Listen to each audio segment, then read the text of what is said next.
You could close your prayer books for a moment or two. Shake it out. So, every year on this night, I think of David. Not Michelangelo's David, but a man named David. David grew up in a Jewish household, but stopped going to synagogue after he became bar mitzvah. College, career, marriage, life simply moved on.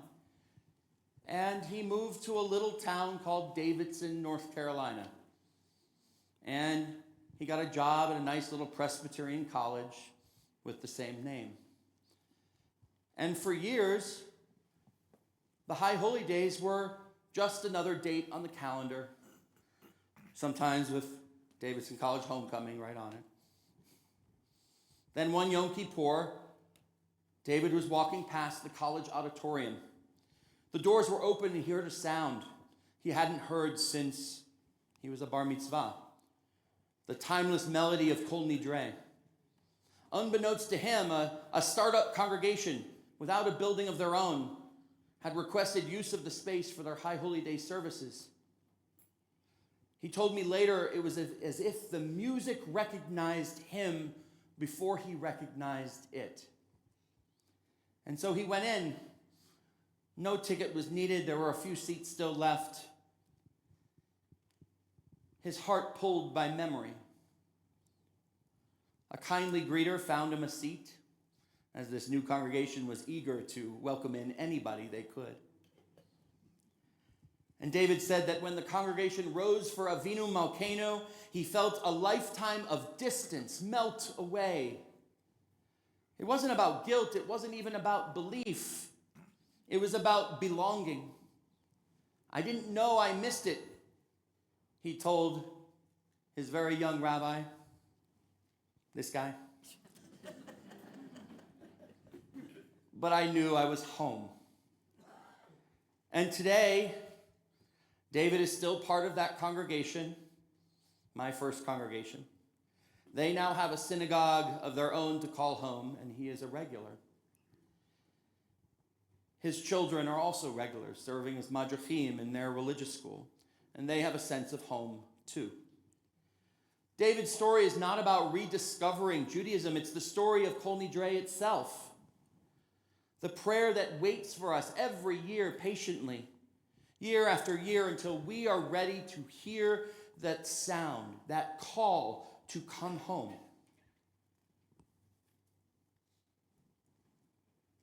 The ark stands open. The soloist draws a breath, and the first haunting notes of Kol Nidre rise. They're older than any of us, older than this congregation. And when the melody begins, it's as though every exile of the soul has a place to rest. Every wandering heart has a set table waiting for it. Every seeker a threshold to cross. Kol Nidre is not simply a song. It's a home itself calling us back. Now, the words of Kol Nidre are quite legalistic, annulling vows and promises, but they carry a hidden music of identity. Centuries ago, Jews of Spain and Portugal, forced to convert under threat of death, risked everything to recite these words in secret. In darkened basements and shuttered rooms, they whispered Kol Nidre as an act of defiance, of remembrance. For them, it was a literal coming home, if only for a night. It was a covenant that no king or decree could break. Most of us no longer fear inquisitions, yet we do know other forms of distance.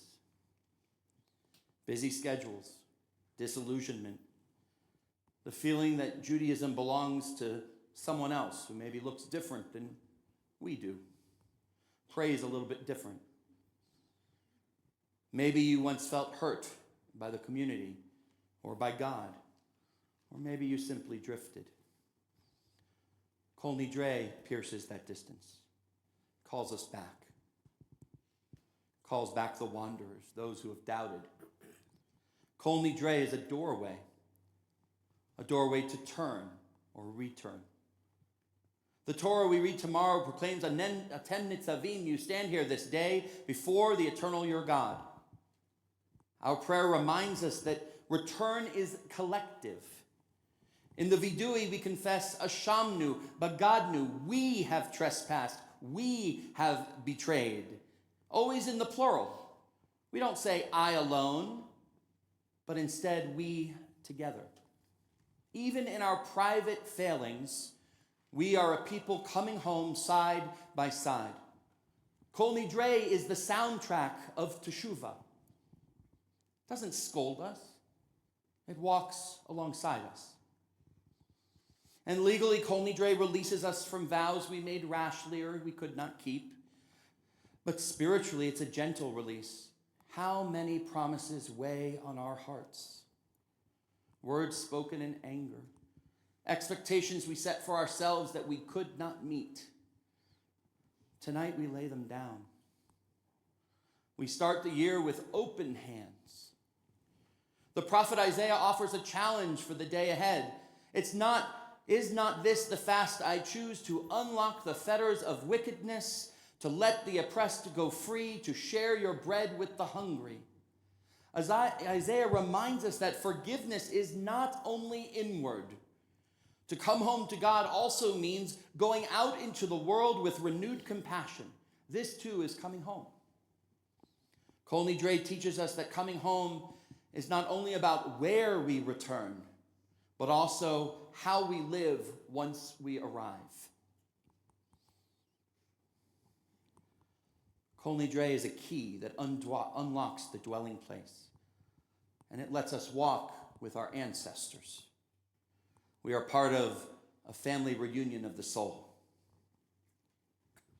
But Kol Nidre is not only a doorway for people like David, for those returning after years away.